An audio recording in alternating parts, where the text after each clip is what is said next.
Hey, good afternoon, everyone. My name is Angel Soto. I'm the Associate Director of Education for the National Scleroderma Foundation, and I'm happy to welcome you all for today's session on scleroderma in African Americans. Today, we're joined by Dr. Lauren N. Smith of Georgetown University, and we're also joined by Marilyn Sibley, one of the co-leaders of the BIPOC support group for the National Scleroderma Foundation. Before we get started and jump into intros, I do want to make sure that everyone's connected to the meeting properly. If you are connected properly, you should be able to see our three images on screen, and you should be able to hear my voice. For today's meeting, because it is a webinar, you will not be able to mute and unmute yourself. So during the Q&A section, please feel free to enter your questions in the chat, or you can enter them in the Q&A feature. And there's also at the bottom of your screen, there's a raise hand feature that you can use, and you can raise your hand and we can reach out to you directly for any questions that you may have. And feel free to drop those into the chat throughout the event. We'll get to them at the end. Also, I want to let everyone know that today's webinar is being recorded and will be made available. I'm going to do my best to make today's session available on our YouTube channel by tomorrow evening. So keep a lookout for that, and it'll also appear in our e-letter in the coming weeks. So if you can't stay on for the entire meeting, or if you want to jump in to check it back out, be sure to check out on our e-letter. Also, the National Scleroderma Foundation in no way endorses any drugs, treatments, clinical trials, or studies referenced in today's webinar. Information is provided to keep the listeners informed, and this is because the manifestations and severity of scleroderma vary among individuals, so personalized medical management is essential. Therefore, it is strongly recommended that all drugs and treatments be discussed with your individual physicians for proper evaluation and treatment. Thank you, and I'd like to pass it over to Marilyn Sibley to give a few quick announcements. Thank you, Angel. Good afternoon, everyone. As Angel said, my name is Marilyn Sibley. I'm one of the lead facilitators for BIPOC, Black, Indigenous, and People of Color Support Group. I'd like to take this opportunity to welcome you to today's webinar hosted by the National Scleroderma Foundation. I want to also take a minute to thank those of you who attended yesterday's webinar. I hope you really found it very informative. And last but not least, I'd like to also extend a special welcome to our guest speaker, Dr. Lauren Smith. Thank you, Dr. Smith, for agreeing to be our guest today. So the question is, who is BIPOC? The BIPOC group is a National Scleroderma Foundation virtual support group created to support the needs of African American, Asian, Hispanic, and Native Americans diagnosed with scleroderma. Although the group focuses on the needs of specific audiences, everyone is welcome to this group. What is the purpose? Our purpose is to provide Black, Indigenous, and people of color and their caregivers a safe environment to receive scleroderma education information, to offer a chance to learn about the risk factors of the disease and how it impacts their lives, and to provide effective resources and an opportunity for members to share personal experiences and feelings. We also want to suggest coping strategies and topics pertinent to this group and to help them advocate for a healthy lifestyle. What are the benefits of the BIPOC group? The benefits of being a member of this group includes the opportunity to network with patients from across the country who have been diagnosed with scleroderma, participate in innovative programs and topics tailored to the needs of the group, and share similar experiences. The BIPOC team consists of 6 trained facilitators from different regions of the country. They are as follows: Eva Cole from the Tri-State chapter, Zenobia Harrington from the Pacific Northwest chapter. She's one of the lead facilitators as well. Latrina Hill, she's from the Upper Great Lakes chapter. Christy Loenza, she's from Texcoma chapter. Erin Moore is from the Pacific Northwest chapter. Myself, of course, Marilyn Sibley from Tri-State, again, a lead facilitator. Sade Taylor, she's from the Mid-Atlantic chapter. And Caprina Bass, who is our mentor from Caprina Bass Consulting Group. The facilitators and the members of the BIPOC support group would like to take this opportunity to thank Angel Soto and the National Scleroderma Foundation for hosting this event.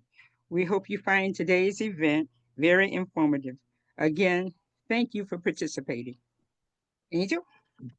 Thanks so much, Marilyn. And with that, I'd like to introduce our speaker for today's webinar, Dr. Lauren Smith. Dr. Lauren Smith is a board-certified fellowship-trained rheumatologist. She sees patients at Georgetown University Hospital at the Department of Rheumatology. Her areas of special interest and expertise include lupus, myositis, rheumatoid arthritis, and scleroderma, and other inflammatory um, diseases. Dr. Smith's research has been published in peer-reviewed journals. She has also been a presenter at the Congress of Clinical Rheumatology and other professional meetings. Dr. Smith is a member of the American College of Physicians and the American Medical Association and the American College of Rheumatology, where she is a member and of the Collaborative Initiatives Committee, which is focused on outreach to communities and physicians and bridging the gap caused by health disparities. Thank you for joining us today, Dr. Smith, and the floor is yours. Thank you for that lovely introduction. I'm excited to be here with you guys and provide some information about scleroderma, in particular, how it pertains to African Americans with this condition. I have no relevant financial disclosures or conflicts of interest. So our presentation is going to have three main areas. First, I'll review the incidence and common clinical manifestations of scleroderma as it pertains to African Americans. Then we'll review some outcomes and explore reasons for health disparities in African Americans with scleroderma, and then highlight some opportunities to improve outcomes for African Americans with scleroderma in the future. So first, we'll do the overview. As many of you know, scleroderma is an incredibly rare disease. However, the incidence, meaning the number of new cases, is higher in African Americans compared to non-African Americans. This is an older study, but this figure illustrates that fact and has been replicated in many studies since. Looking at this graph in particular, you can see that the number of new cases is higher in African Americans regardless of gender. This is illustrated by the blue line showing African American females is higher than the green line, which are white females. Additionally, the pink line, which indicates Black males, is higher than the orange line, which indicates white males. And if you look at the graph even more closely, you can see that looking at age, which is described at the bottom of the graph, the onset of disease is much earlier in terms of age for Black females compared to all the other groups. So how does scleroderma present in African Americans in particular? So in many patients, not everyone, they might feel a sense of joint pain. And this can be both pain as well as maybe a little stiffness. And this commonly affects the hands, the wrists, and the knees. And the person may or may not have any swelling. And because of these features, sometimes people are confused for having lupus because lupus can involve joint pain and has a high prevalence in African Americans. And after some basic laboratory testing, which may come back with a positive ANA, that might be a thought, as well as if the person has other symptoms such as fatigue, hair loss, or various skin changes. And as a result, people may be given a trial of a medication called Plaquenil, which may help the joint symptoms, but because the person doesn't actually have lupus, it can delay getting an accurate diagnosis of scleroderma and appropriate treatment. One of my mentors did a study looking at her population and found that about 15% of people that she eventually diagnosed with scleroderma had a previous diagnosis of lupus, even though they didn't quite meet the lupus criteria before finally getting diagnosed with scleroderma. What's another feature we see? Raynaud's. So this is a phenomenon where you have decreased blood flow to your fingertips or toes, also known as the distal extremities. And this is a common manifestation in scleroderma of people of all ethnicities. However, sometimes this can actually be not as common or maybe a bit more subtle in African Americans. And that discoloration of white, purple, or blue may not be as pronounced and may go unnoticed unless a person develops really severe episodes with pain, numbness, or an ulceration develops. As you can see in this picture on the right, the middle finger has that white discoloration indicating poor blood flow to that digit. And the second finger, closer to the thumb, is showing some reperfusion after potentially looking like the other finger prior to that. So as mentioned before, Raynaud's is a phenomenon of decreased blood flow. And if this occurs untreated for long periods of time, people can have a serious complication of digital ischemia or ulcerations to those fingertips or toes. And this ulceration can be quite problematic as people can develop infections where that skin has broken down and created a wound or an ulcer.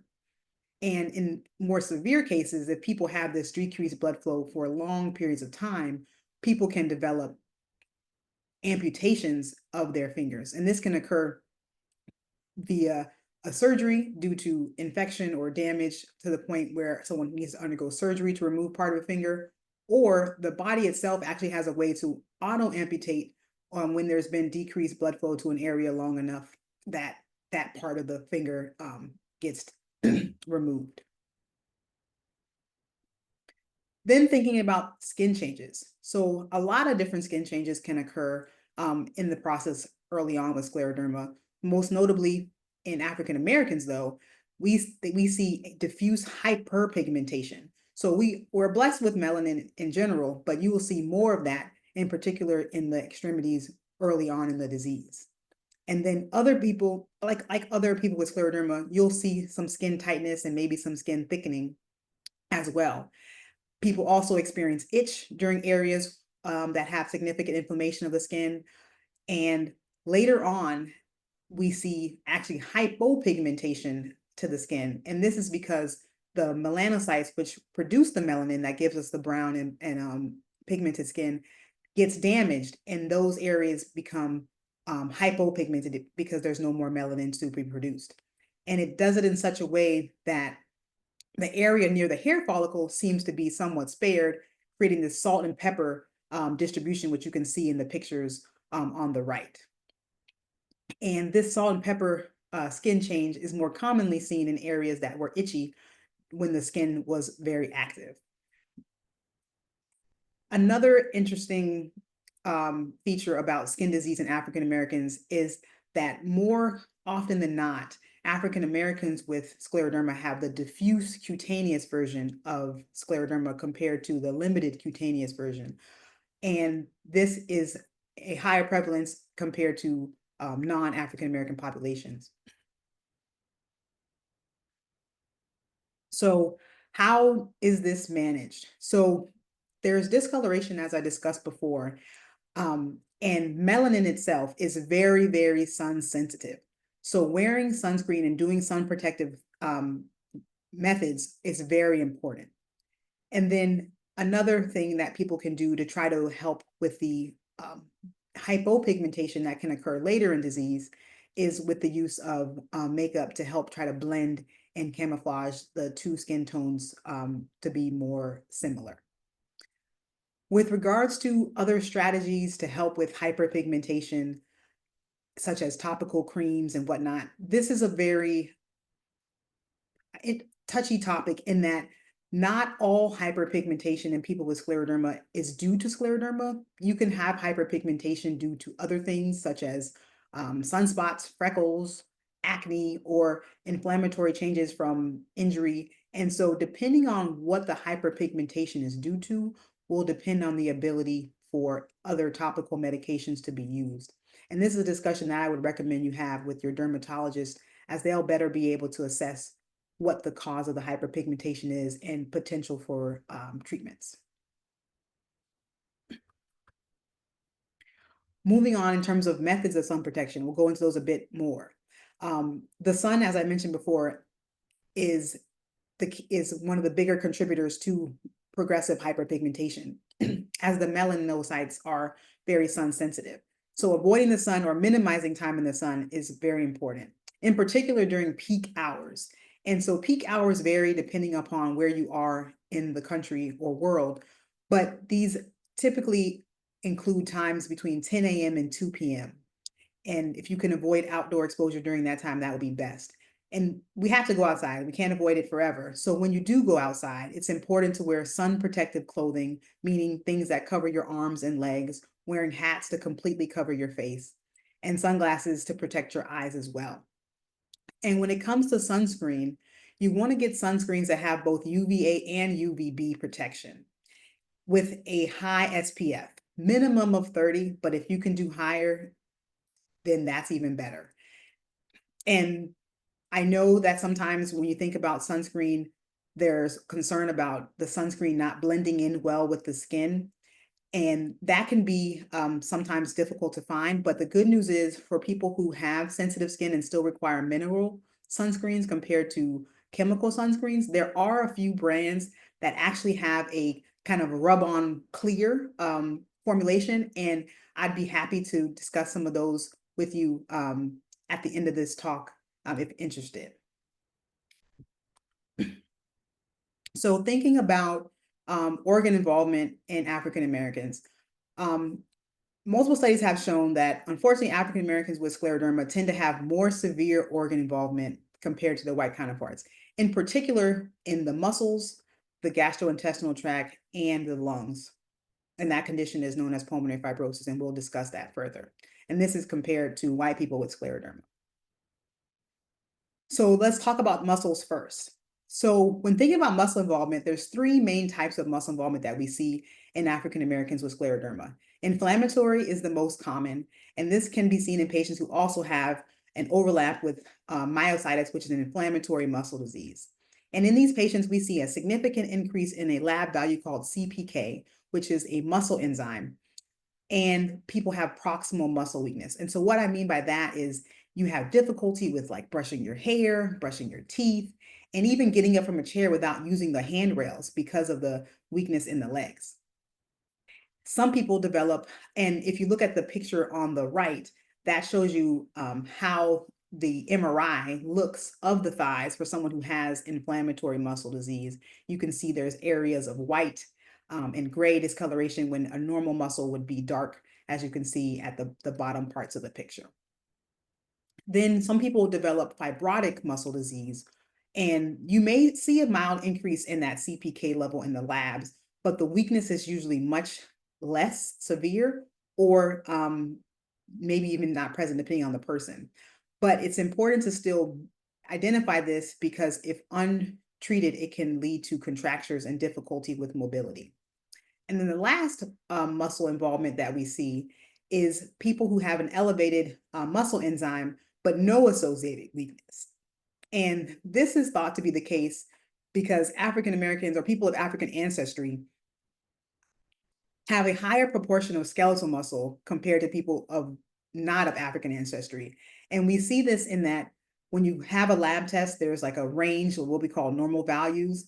And so the normal values on many lab tests are the normal for non-African ancestry people. And so people of African ancestry would have a different range if we had a test that was specifically for people of African ancestry. So when you get that value, you have to discuss with your doctor if this elevation is significant or simply due to having African ancestry. So how do we treat it? If the inflammation is the cause of the muscle weakness, we have to be very aggressive with steroids and other immunosuppressive medications to reduce the inflammation and help the muscle regenerate and improve weakness, and along with physical therapy. However, if it's fibrotic, we would not use those same medications. Instead, recommend physical therapy to improve range of motion, strengthening exercises, as well as Tylenol or maybe ibuprofen to help with pain, because it can still be painful to try to do these exercises because of that changes to the muscle. But it's very important to kind of fight through that pain to try to improve and maximize range of motion in the long term and prevent contractures. And lastly, regardless of what the cause of the muscle condition is, it's important to walk and be active to improve endurance and exercise capacity, as that is important for longevity as well.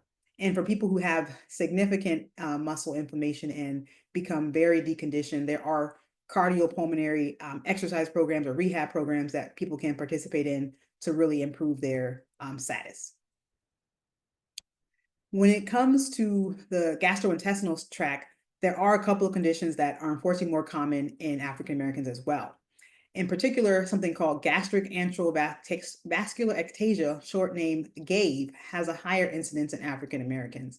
And if you look at the picture on the right, it also is known as something called watermelon stomach, because if you look at it in when the GI doctor is looking at it with their camera, you can see kind of striations or like lines that look similar to how the lines look in on the surface of a watermelon, except these are red and not green and as a watermelon would be.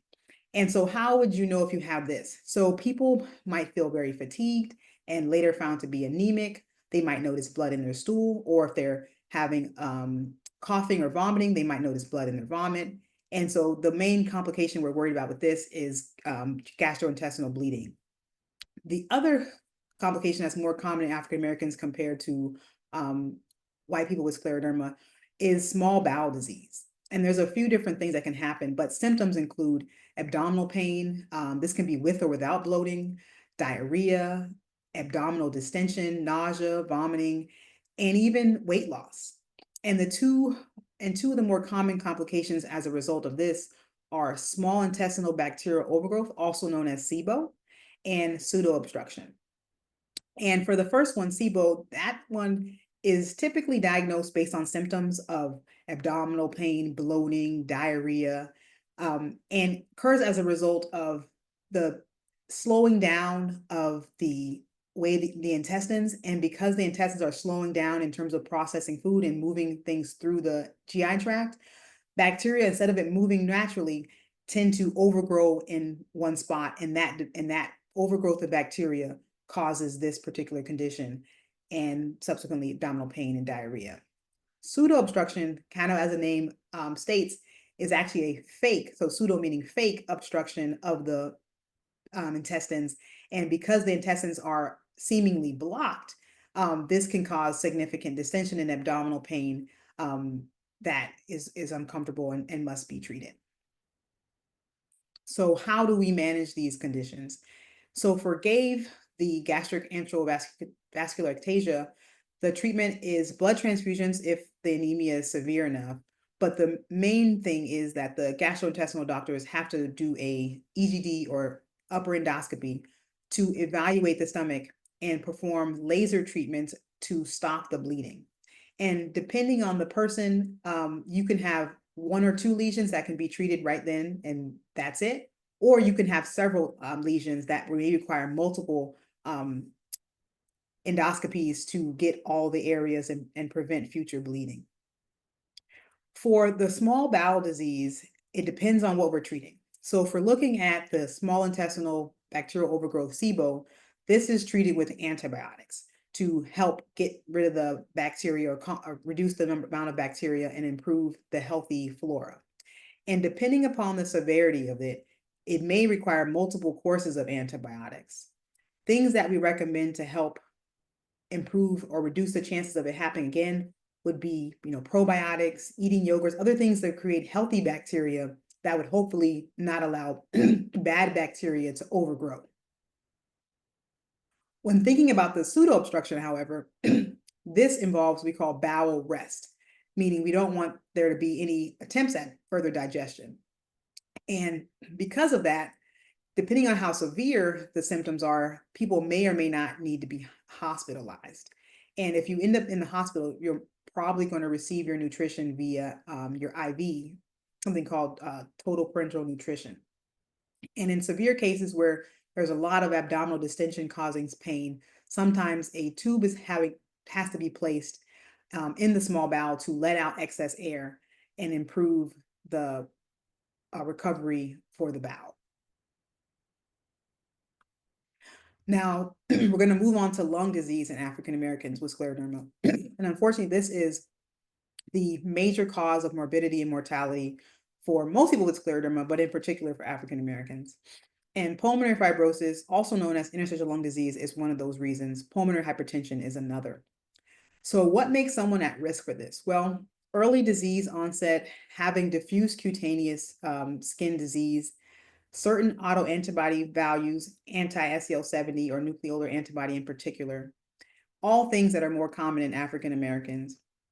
And then if on your initial pulmonary function test to the breathing test your doctor requests that you do often, your value is less than 75 early in the disease, meaning within the first year and a half or so, that would be concerning for potential development of lung disease. Or if over the course of 1 year you have a reduction in that number by over 10%, that would be concerning for potential development of lung disease.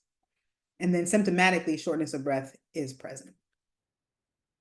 So for those of you, I'm sure many of you have heard of the term interstitial lung disease or pulmonary fibrosis, but let's review it briefly just to help us better understand why this complication can be so devastating. So your lungs use a muscle called the diaphragm, as shown in this picture to the left. And this helps you to inhale and exhale. The air that you inhale has oxygen in it and that your body needs to function. However, in order for the oxygen to get into your blood, into your other organs, it has to pass through a section of the lung called the interstitium. And as you can see in the picture on the bottom left, when functioning normally, oxygen transfers easily from the lung into the bloodstream. However, as seen on the picture on the bottom right, if that interstitium is damaged, oxygen has difficult time getting from the lung to the bloodstream. And this damage to the area is called interstitial lung disease or pulmonary fibrosis due to the scarring of the interstitium. So this slide shows a graph kind of demonstrating how much lung fibrosis or scarring can occur early on in scleroderma. And this early lung damage can be what we call asymptomatic. You don't even know it's happening until a large amount of the lung has been impacted by this disease. And this is why your doctor asks you to get lung function tests regularly to evaluate for these changes, even if you don't feel short of breath or particularly symptomatic. And as noted here, early volume loss can be quite significant, even the first 2 years. And unfortunately, this early volume loss is more pronounced in African Americans with scleroderma. In particular, prior research has shown that even in scleroderma patients who have the same disease duration, the baseline forced vital capacity, which is the measure of lung function, is lower for African Americans compared to white patients with scleroderma. One cohort showed that the average FVC for African Americans was 63% versus 92% for white patients. That's almost a 30% difference in that breathing number at around the start of the disease. During my fellowship, I did some research in this area as well. And in the cohort that I studied, and I was at Johns Hopkins at the time, we found that in our group, the African Americans had an FVC of 66% at baseline compared to 81% for white patients at baseline. And these are people who had the same exact disease duration of symptoms. And as you might notice in this graph, the age of onset for symptoms was about almost 7 years earlier for the Black patients compared to the white patients with scleroderma. So once again, as I mentioned earlier, earlier disease onset, more severe disease, unfortunately more common in African Americans with scleroderma. Now, once you find out you have the lung disease and you start treatment, kind of what happens? So, well, the good news is many studies have shown that once treatment has occurred, Black people with scleroderma respond similarly to white people with scleroderma in terms of improvement in their lung function. It may be a bit difficult to see, but in that top graph, the top line are non-African Americans, the bold Black line, and then the second line, the dotted line, are African Americans with scleroderma. And as you can see, both lines go up after starting treatment. However, the starting points are different, with African Americans starting at a lower point than the non-African Americans. And then if you look towards the end of that graph, when treatment was stopped, there was a much more significant decline in the African American group compared to the non-African American group, indicating that some therapy is needed and we can't, stop therapy. So another study with a different drug was done, and it demonstrated the same thing. Once again, both groups responded to therapy. However, the starting point for the African American group was lower than that for the non-African Americans. But both groups responded well. So thinking about lung involvement, it's very important for diagnosis to occur early and to recognize how severe the lung disease is to start treatment as soon as possible. Because once treatment is started, response can be had in terms of improvement in lung disease, or at least not worsening of lung disease. We now have more options available than we had previously. Some of those options include Cellcept, tocilizumab, rituximab, and steroids. However, despite this, the outcomes are unfortunately not great in African Americans with scleroderma who have related interstitial lung disease compared to their white patients with scleroderma. So, how do we recognize lung disease? Well, this can be hard because symptoms are really non-specific. Might feel a little shorter breath with exertion compared to what you may have done a week or so ago, maybe a little more fatigued. And you might want to chalk it up to, oh, I haven't been to the gym, or I haven't been as active as I once were. Maybe you have a little bit of a cough and it's fairly dry, so you don't think much of it. But these are small symptoms that should be taken seriously and not brushed over when you have them, given the potential for it to be related to lung disease.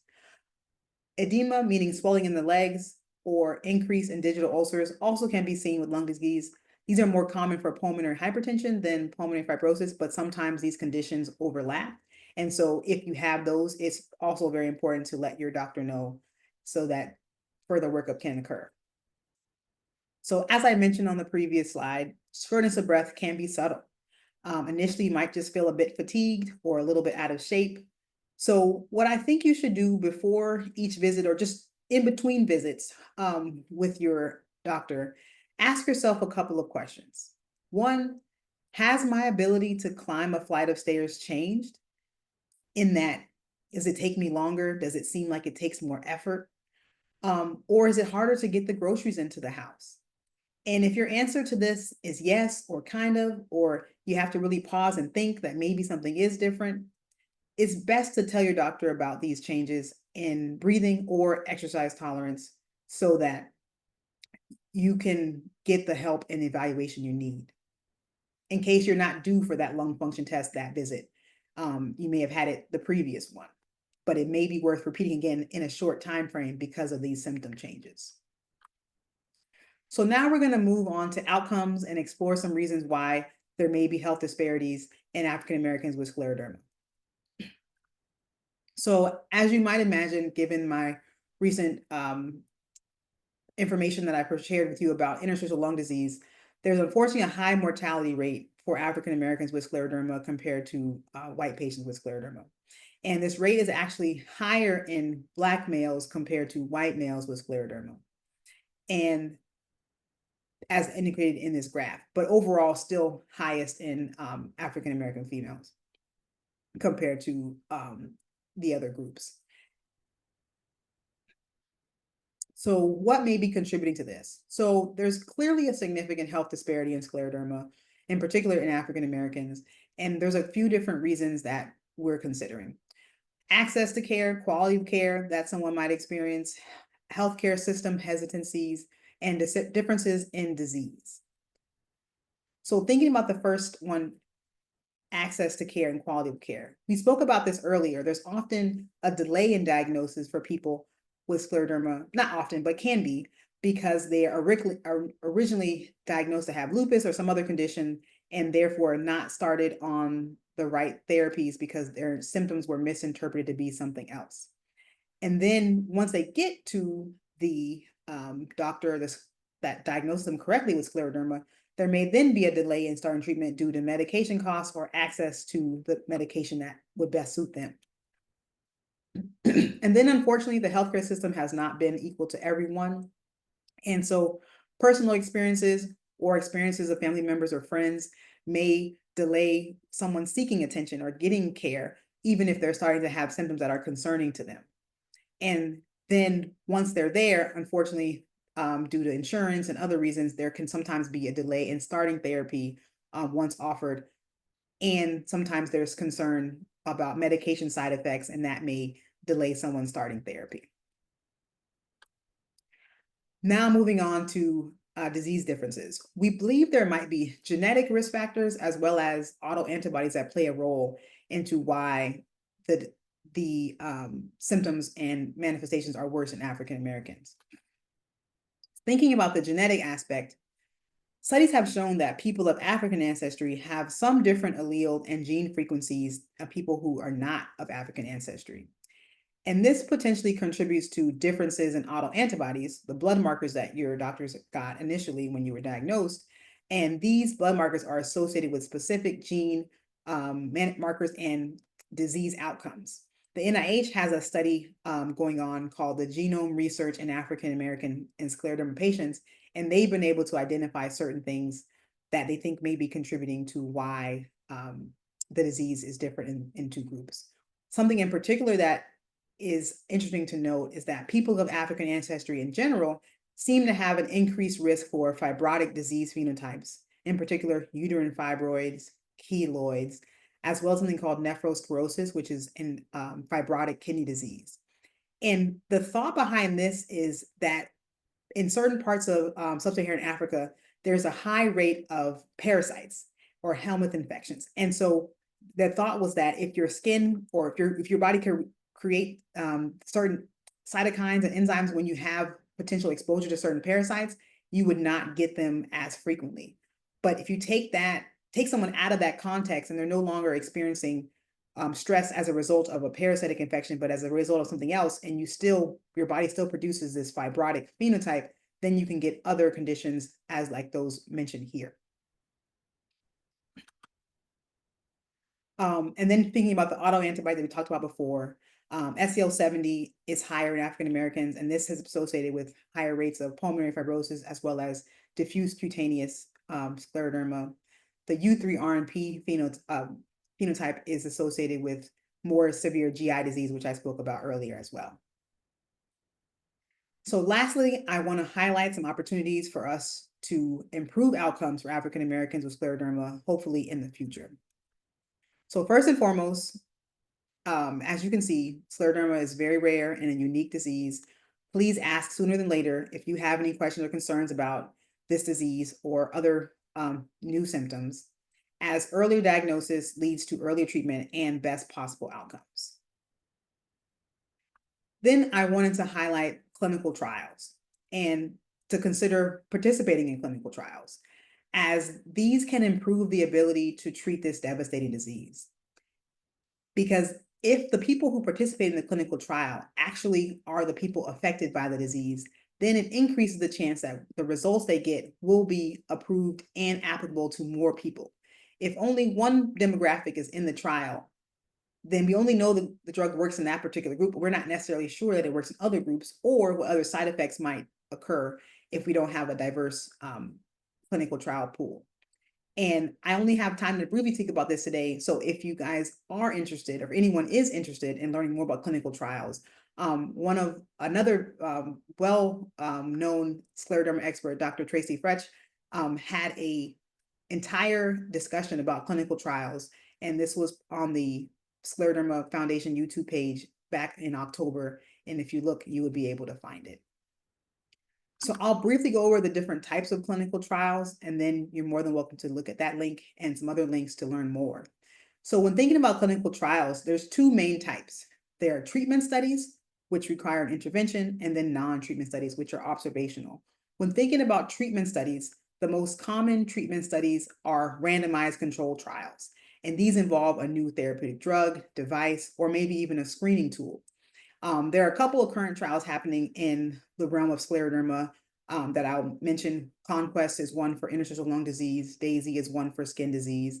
And if you'd like to know more about these particular trials, you can go to clinicaltrials.gov. And there's another site called researchmatch.org, which can help you see if your candidate or what types of trials may be more applicable to you. But when thinking about non-treatment studies, these are ones that don't involve new drugs, don't involve new devices. These are typically we call registry trials. And so this will involve some blood work, maybe some different vital signs or other imaging. And these are typically things that are done as a part of your routine medical care. So they don't require additional visits to your physician and can be done within that same visit or on that same day. And one example of that is the Conquer trial, which you can find more information about on the National Scleroderma Foundation page as well. And this is a registry to collect patient data with the goal of improving care and developing more and effective personalized therapies for scleroderma and hopefully improved outcomes.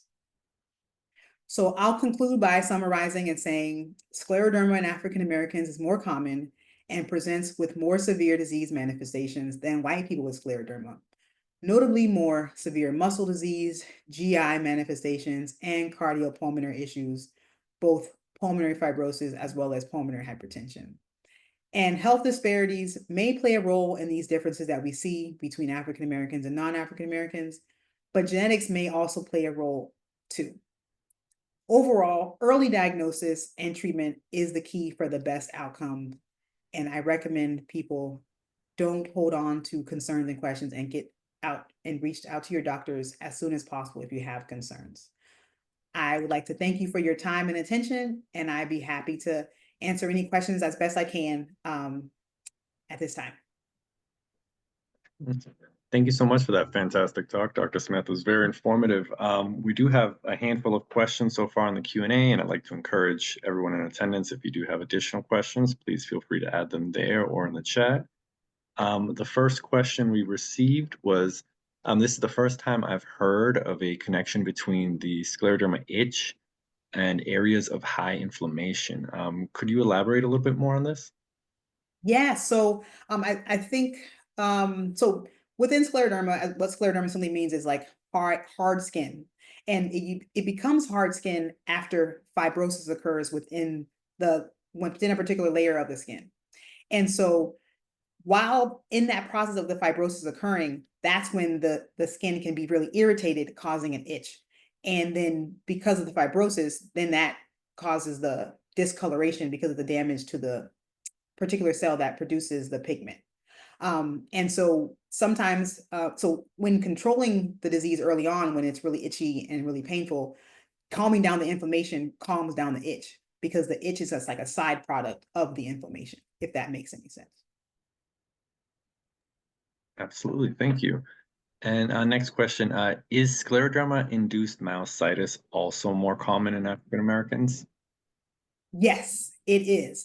There's actually what we call an overlap syndrome. So you may have heard the term mixed connective tissue disease, and some people get that term. And so we think that group of patients are more likely to have scleroderma and myositis. And so there's kind of two ways to think about it. You have scleroderma and myositis. You have something called mixed connective tissue disease or overlap syndrome with scleroderma and myositis. But yes, there are a few different autoantibodies actually that if you have that, the chances of you developing muscle disease are much higher.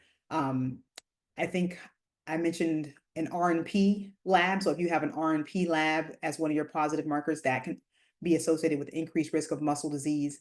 In scleroderma, PMSCL is often more associated with muscle disease in scleroderma. And I forgot to mention this earlier when I mentioned the fact that sometimes patients are initially diagnosed with lupus and then later diagnosed with scleroderma.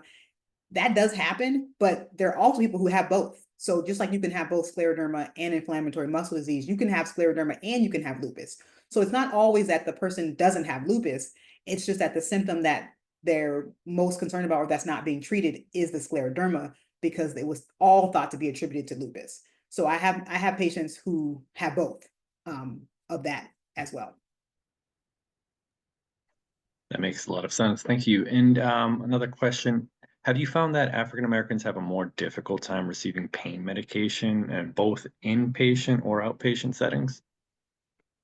I haven't had that experience personally, but unfortunately, given the biases of our healthcare system, I could see that happening, which is very unfortunate. And as I described earlier, the digital ulcers or the digital ischemia can be quite painful. It can be very, very painful. And so you do need appropriate pain medication to manage that particular condition. And it's unfortunate people aren't able to get that. Very unfortunate. And here we have a question related to stem cell transplant therapy. I know it's a very big topic, but do you mind touching a bit on stem cell transplantation? So I think so there's kind of like two new so stem cell transplant is like I would say not a new, but like there were two trials previously, the Scott trial and the ACE trial for that explored stem cell transplant in patients with scleroderma. And there were some good outcomes in some of the patients. Unfortunately, as you know, like it's a fairly intense procedure where you have to essentially take all of your, like basically take your immune system and get rid of it and then give yourself a new one, trying to hope that the new immune system that you give yourself doesn't have the same characteristics and traits that helped you develop scleroderma, and that your body will hopefully this time go on and function more normally. But as you can imagine, when you take your immune system away, you have increased with infection or other complications. And so some people, unfortunately, get severe infections and they may pass or have complications as a result. But so I would say, like, generally, it has shown to be effective in some people in the past, but it was a very small like study, so it's hard to apply it, more broadly. What I think, and you may have heard this term more recently called CAR T therapy or CAR T, and so I think that's going to be probably the new version that people are going to try to see if, hey, okay, maybe we don't necessarily do the stem cell transplant, but we give people this other kind of engineered product by, once again, it's kind of stripping yourself of your immune system and then giving you this and hoping to regenerate a system that actually works without causing an autoimmune response in your body. So I think they're going to be, and I believe that there may even be some currently some trials exploring this in patients with scleroderma.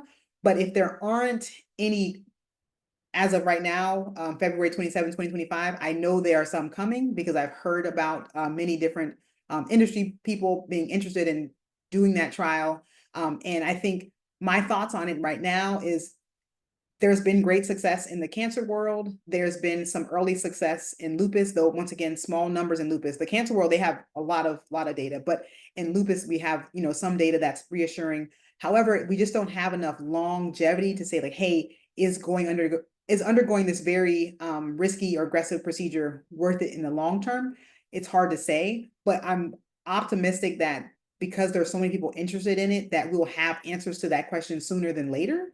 And if you're someone who where you feel like your disease at a point where, or you're really, willing to consider this, I would definitely go to the clinicaltrials.gov, reach out to your doctor and see if there's a place nearby that's considering this. Like I said, I'm not sure how many are open and enrolling, but I do think this will be something you could participate in the next year if that's something that is of interest to you.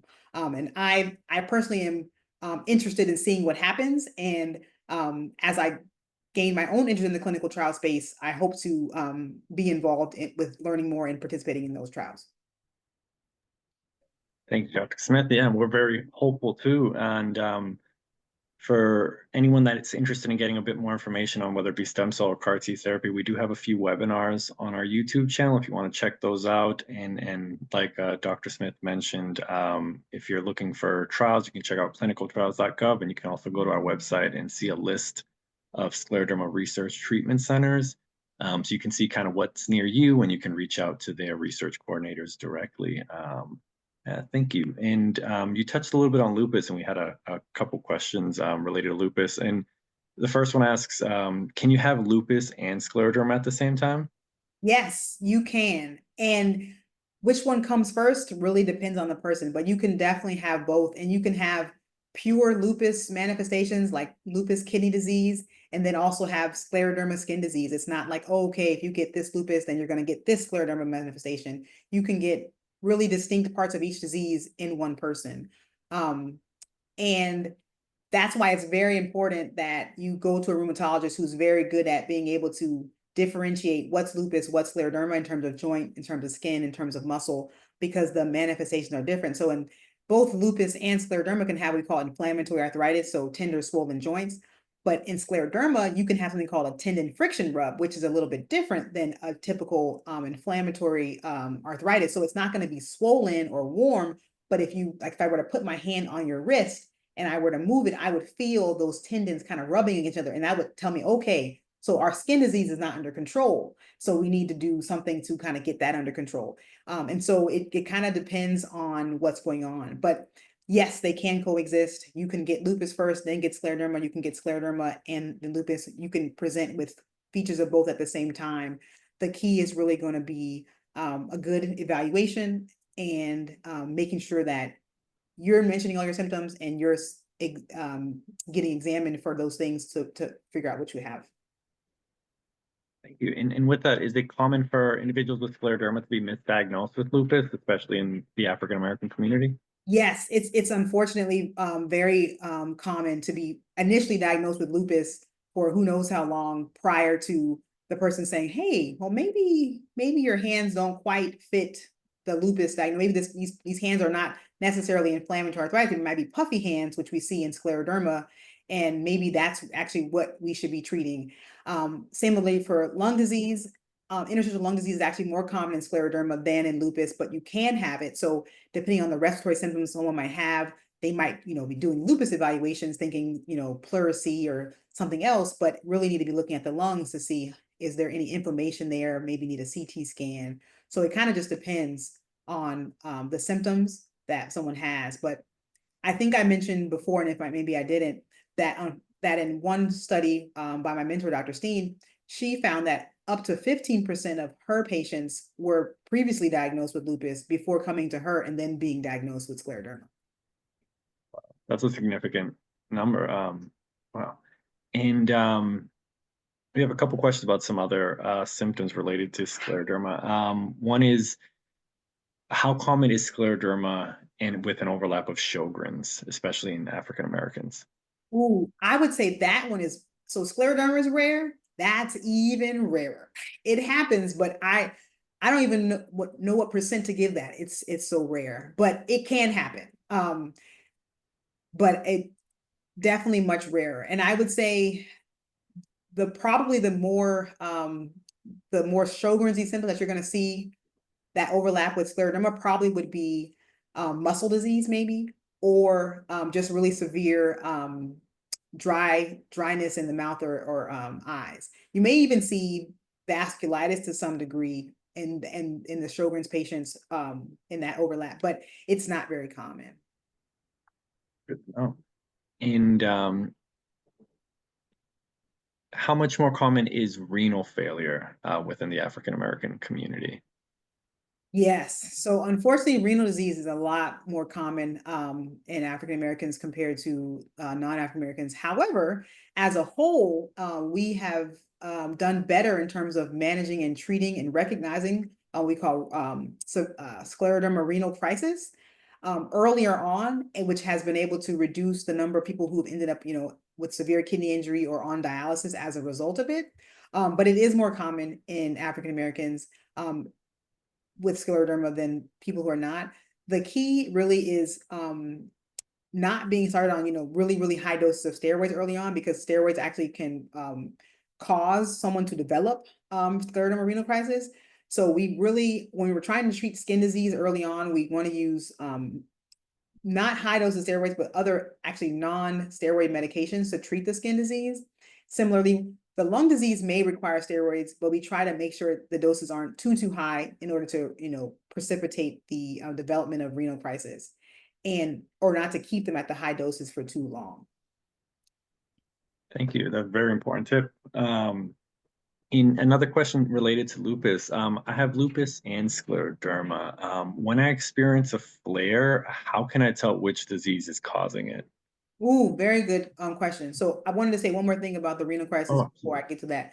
What's really important for the managing or trying to prevent renal crisis is to monitor your blood pressure carefully, because high blood pressure can go unnoticed for a very long time before it starts to cause symptoms of like headache, blurry vision, chest pain, or shortness of breath. And so if you have scleroderma, especially early in the disease, because the scleroderma renal crisis is most common in the first like 5 years of disease. It can happen later, but it's more common early on. So it's not maybe fun to necessarily measure your blood pressure every day, but maybe a few times a week just to kind of know where you stand. So if all of a sudden you start to let's say you're normally like 120s, 130s, and all of a sudden now you're 140s, 150s, maybe even one day 160. Even if you don't feel it, that will be something that you need to tell your doctor so that you guys can evaluate and make sure that that's not happening. So I just wanted to mention that. So back to the other question about you have lupus, you have scleroderma, how can you tell which one it is?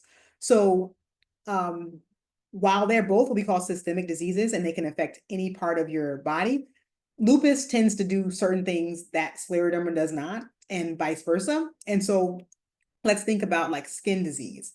So with lupus, the most common lupus rash is that malar rash on the face that happens when you go in the sun. And it doesn't happen the same day. That's one thing about the lupus rash. It's not I went in the sun on Thursday, the rash came on Thursday. The lupus rash is I went in the sun on Thursday, the rash comes on Saturday or Sunday. And it stays for 2 to 3 weeks, and it's raised, it can be warm and whatnot. So lupus scleroderma doesn't cause that. So with scleroderma, you would see the skin tightening, the skin thickening, the itch. That would be more of the scleroderma. Or if you were to have joint symptoms, that one can be a little tricky because you can have inflammatory arthritis in both diseases. So you might see painful, swollen, tender joints. That can be either way. But one thing that I like to say, or one thing that I've seen in my short experience being a rheumatologist, that people who have flares tend to flare the same way, at least more often than not. You can always have a new manifestation of disease. So let's say your lupus presented initially with rash and joint pain and swelling. So when you flare again, it's usually typically those things. Now we're monitoring for kidney, we're monitoring for lung, but it's usually those same things. So in scleroderma, the things I would be concerned about flaring would be skin, lungs, so new cough, new shortness of breath, reduced exercise tolerance, or the change in the blood pressure, because scleroderma renal crisis would make me think that, but you can also have, lupus kidney disease that also can cause changes in your blood pressure. So I would say that's a kind of a convoluted answer to say what affected you before that was labeled as lupus, or what affected you before that was labeled as scleroderma, maybe how you flare. And so when you start thinking about those symptoms, see which one of them it points more closely to, and then say, hey, I might need X or I might need Y. But that's the beauty of hopefully having a good rheumatologist. You can go to them, tell them your symptoms, and with their physical exam, they should hopefully be able to help differentiate which of the two is more likely to be flaring, and then recommend whether it be blood tests, pulmonary function tests, or whatnot to tell you lupus versus scleroderma. Thank you. Super helpful tip. And we've got time for about one more question. So one of our attendees asks, would it be possible to receive a copy of the presentation post-event? That's fine. Oh, awesome. And then lastly, we have, we had a flood of a few questions. Unfortunately, we won't be able to get to all of these questions that just flooded in, but I'll take one more before we go. Let's see. Unfortunately, I have scleroderma with internal organ involvement and pulmonary arterial hypertension, and also Sjogren's. It's very hard trying to manage all of these different symptoms. Any advice? Yeah, so as I mentioned before, there are different organ systems that can be involved in scleroderma, and I just highlighted a few during the talk today, but there are other areas that I didn't speak about. Really and truly, the most important thing is really getting a handle on which organ systems are active and getting treatment for that inflammation that may be occurring at that time. Unfortunately, with scleroderma, Sjogren's, lupus, there's an inflammatory phase, or there's an active phase of disease, and then there's the damaged phase of the disease. And so depending on which part of the disease you're at, treatment is, either managing inflammation or kind of managing the damage that has occurred. And so it's really going to depend on that particular answer to that particular question. And so once again, kind of going back to your doctor, like, hey, is this new shortness of breath? Is this new cough? That may be active lung disease. Let's get that pulmonary function test. You might need steroids. You might need one of those immunosuppressive medications that I mentioned, versus if you had significant lung disease already and it's just more of the same, it's hard to say, okay, is it worth us increasing that medicine, or should we be thinking oxygen? Should we be thinking pulmonary rehab? Similarly for skin disease, is this, you had gotten loosening of your skin, things had done better, and then all of a sudden now things are itchy and tight and stiff again, then we need to be aggressive with treating it over again, as opposed to saying, oh no, that's damage. So kind of figuring out activity versus chronicity or damage is really important. But with pulmonary hypertension, I think you mentioned in your question, that's one of the more subtle things, and it's usually a feature that happens in scleroderma a long time, like after maybe 10 years. So you definitely want to make sure you get your echocardiogram and pulmonary function test to evaluate where you are, because we have really good treatments for that.